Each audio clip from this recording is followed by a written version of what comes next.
Snow dito guys. Summer pa lang yan, hindi pa winter. Nag-snow na. Aray mo, sure ball, walang pasok bukas. Yan.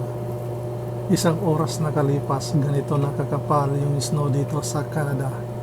Summer pa yan. Tingnan mo, kanina wala pang snow dyan sa baba. Ngayon, mayroon na. Nagyayelo na dito mga do. Kanina madaling araw yung video ko. Sobrang lamig.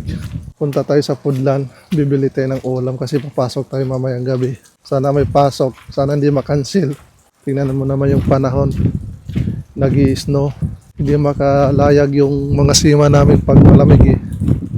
Dati yung mga puno nag-i-yelo. Ngayon, yung paligid naman ang nag-i-yelo. Punta tayo sa Foodland, bibili tayo ng ulam.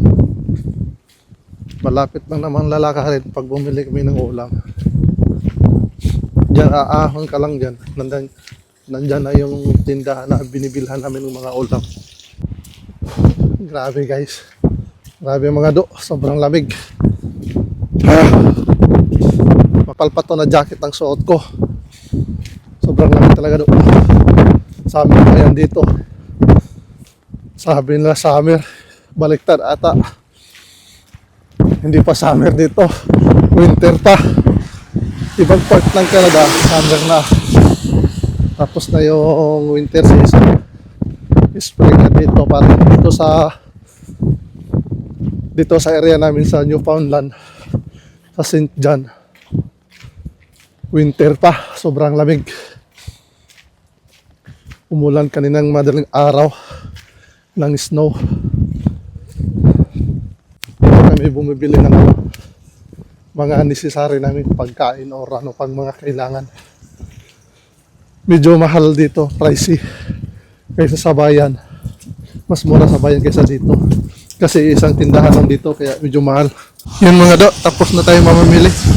O yun na tayo, nakalimutan natin yung magdala ng bag. Tingnan mo, binitbit natin tuloy yung bilihin natin. Itlog, tinapay sa kasaging lang nabili natin. Naulan pati. Grabe, sobrang lamig. Canada pa more.